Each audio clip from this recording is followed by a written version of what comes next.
Hello students, good morning. This is your English class and we're gonna study chapter number 10, interjections in English grammar today. Interjections are one of the parts of English grammar, parts of speech. And what are they? The words that express sorrow, pain, joy, surprise, etc. are called interjections. You must have studied it in your lower forms, in your junior classes also. वो words जो sorrow को, दुख, दर्द, खुशी या surprise, इन emotions को show करते हैं, उन वर्ड्स को हम इंटरजेक्शंस बोलते हैं. Okay, as like hello, how are you, wow what a nice home it is, hush this is the library, alas my neighbour is dead, ouch my leg is paining. So all these are hello, wow, hush, alas, ouch. These are interjections because they show and express certain emotion or feeling of a person, and it is always followed by an exclamation mark. ठीक है, interjections के बाद फौरन exclamation mark लगता है, like this. Now let's study them in detail. Here are some interjections are described as follows. First one is hello, hi. It expresses greeting when we come face to face with others, as like जब हम किसी से मिलते हैं, face to face होते हैं, तो मिलते वक्त like different communities have their different rituals and cultures. तो उन कल्चर के अकॉर्डिंगली वो ग्रीट करते एक दूसरे को. जैसे मुस्लिम्स एक दूसरे को सलाम करते हैं, दे कन्वे सलाम to each other, and then there are other cultures also of different countries. तो इसी तरह से क्योंकि we are studying English language, तो वेस्टर्न कंट्रीज में मिलने पे क्या करते हैं, एक दूसरे को ग्रीट कैसे करते हैं, हेलो बोल के या हाई बोल के.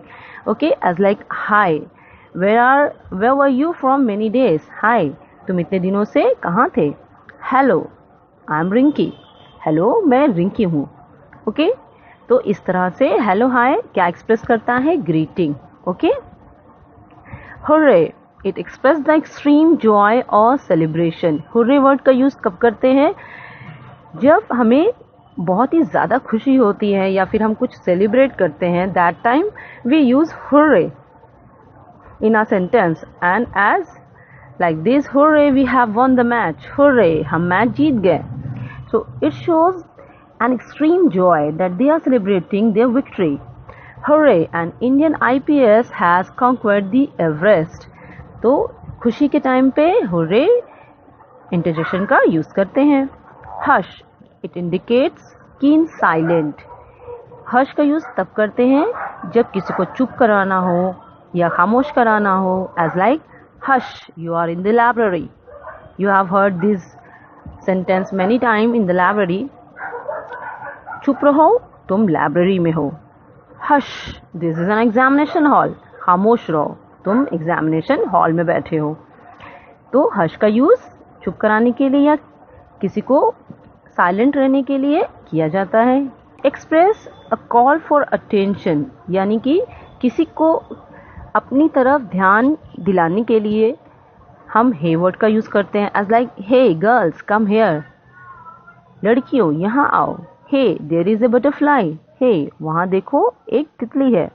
तो हे इंटरजेक्शन का यूज ज़्यादातर से इंग्लिश नेटिव स्पीकर्स करते हैं, and it is a modern word for all the English speakers. So you should also use in your sentences. हो, it express the feeling of appreciation. हो, it's very beautiful doll. हो interjection का use कब करते हैं, किसी की तारीफ करने के लिए, किसी को एडमायर करने के लिए. जैसे कि हो, ये बहुत ही ब्यूटीफुल डॉल है. हो, दे आर अमेजिंग, वो बहुत ही अद्भुत हैं. Humph, it express dissatisfaction.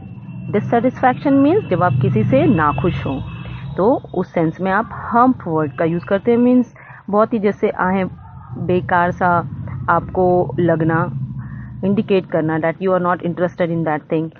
Humph, just this salary for me, means आपको बहुत ही बेकार लगा कि बस इतनी सैलरी आपके लिए है. Humph just this loaf of bread for me. Humph means bread का बस इतना टुकड़ा ही आपको मिला है. You are not happy with it, you are not satisfied with it. Okay, let's go further. Next up we have alas. Alas means अफसोस.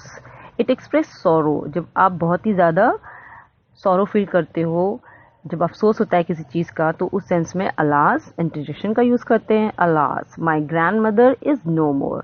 Here you are showing your grief, your sorrow. alas your dog died. अफसोस तुम्हारा dog मर गया. तो इस तरह से alas expresses your sorrow. Next up we have it expresses joy, pain, pity, contempt, etc.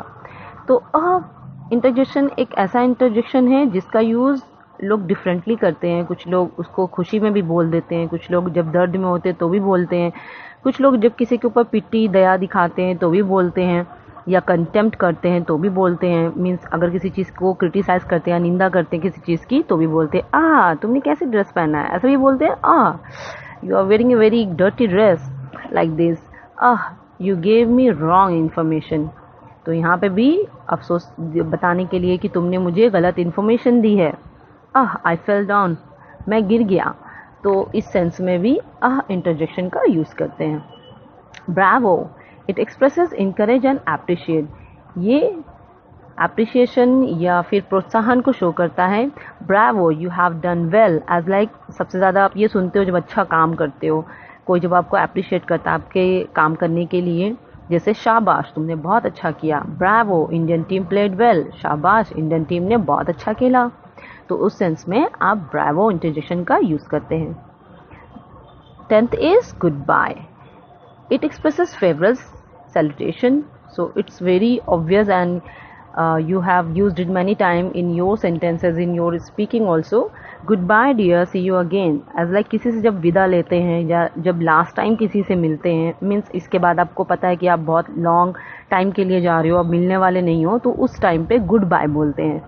ऐसे अगर आज आप जा रहे हो लेकिन शाम तक दोबारा मिलना है तो उस सेंस में बाय बोलते हैं. लेकिन जब there is a long gap of meeting और जब आपको पता नहीं है कि आपको कब मिलना है दोबारा, तो उस सेंस में गुड बाय इंटरजेक्शन का यूज़ करते हैं. Good bye mom we will meet soon. Okay, लेकिन अब गुड बाय इंटरजेक्शन का यूज़ लोग लाइटली भी करते हैं. Next dear it express light amazement. Dear I am here for you. तो इस तरीके से ये अफेक्शन बताने के लिए, मीन्स आप किसी से अगर बहुत ही ज़्यादा किसी को केयर करते हो या फिर किसी के साथ सिंपैथाइज करने के लिए भी यूज़ करते हो. As like dear really you suffer so much. प्रिय तुमने बहुत कुछ सह लिया. The next of it expresses surprise and triumph. तो ये सरप्राइज को शो करता है ऐसे इट्स वेरी स्वीट. ये बहुत मीठा है. It is unexpected win. So shows your surprise or triumph. Next up we have what, how. They express surprise in the sense of very. Okay, what a beautiful rain it is means what का use हम तब करते हैं जब बहुत ही ज़्यादा कुछ अच्छा लगे आपको. जैसे what a beautiful dress you are wearing now. How clever this boy is. तो how और what दोनों को ही express surprise जब आप होते हो वो करने के लिए करते हैं. Okay, next up we have boo. It express disapproval means आप बिल्कुल भी इससे सहमत या राजी नहीं हो. बू this is not sufficient for me means बू ये मेरे लिए सफिशिएंट नहीं है, मीन्स पर्याप्त नहीं है, इनफ नहीं है. बू you did not play well. बू तुमने अच्छा नहीं खेला. Last word well it expresses surprise. Well it is good to C you. ये भी सरप्राइज को शो करता है. अच्छा लगा तुमसे मिलके. Well it is quite interesting. अच्छा तो ये बहुत ही इंटरेस्टिंग है. तो इस तरह से we have so many interjections in English language and you should try to learn. You should not try you have to learn it and try to utilize all these interjections in your speaking. Practice with it. Okay,